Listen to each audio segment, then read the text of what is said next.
Heidegger, en su libro Being and Time, Ser y Tiempo, refuta la posición de Descartes de que no existe un sujeto independiente de el objeto. Porque Descartes, con su pienso luego existo, dice, existe un sujeto y luego existe ese sujeto que observa a ese objeto. Entonces Heidegger dice, no existe un sujeto independientemente del objeto, sino existen sujeto y objeto juntos. Pero ¿qué sucede? En la filosofía heideggeriana, él dice que lo que se llama ready to hand, lo que está a la mano, a la disponibilidad del Dasein. El Dasein es el ente, el ser humano. Entonces, dice Heidegger que si no existe un Dasein que le dé significado a ese objeto no existe y no tiene ningún valor prácticamente, en el sentido de que se pueda utilizar, de que esté ready to hand. Por ejemplo, este celular acá, si yo no agarro el celular y lo utilizo para algo, para lo que sea, ese celular, en el momento en que yo lo dejo, deja de existir. Prácticamente, eso es lo que dice Heidegger.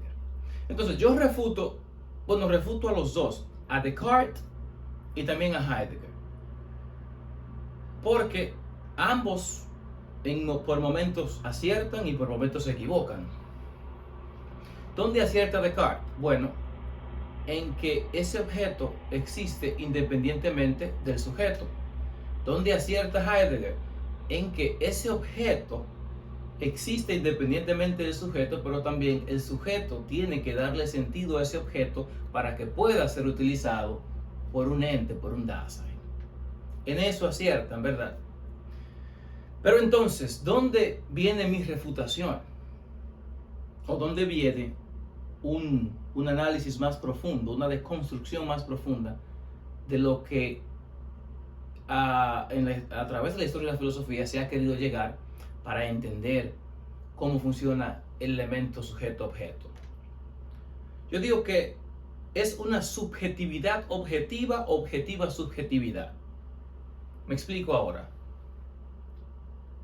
Si existe un sujeto y un objeto, es porque existe un lugar, un espacio, un mundo donde conviven los dos, independientemente de que el sujeto utilice ese objeto. Los dos existen. Esa teoría de que si cae un árbol en el bosque y nadie lo escuchó caer, ese árbol no ha caído, como dice Sartre.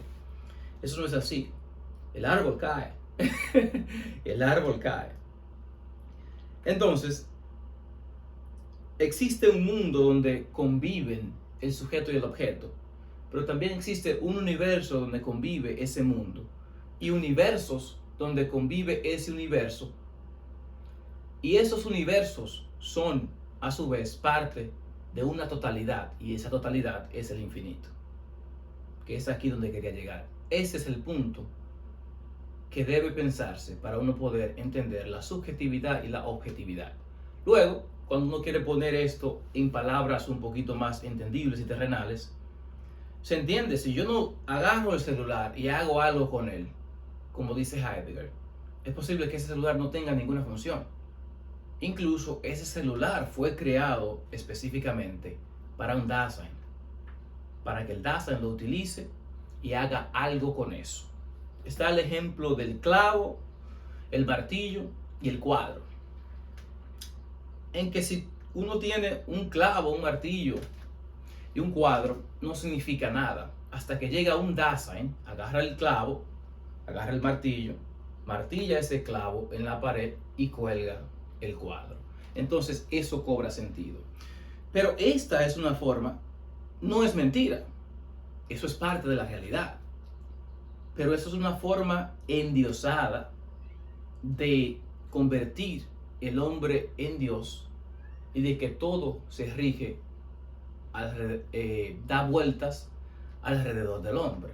O sea que el sol no se mueve porque se mueve, sino porque existe un hombre que mira el sol, lo interpreta y se mueve. Entonces, esta es la deconstrucción de esta subjetividad de Descartes, cartesiana, y la subjetividad de Heidegger.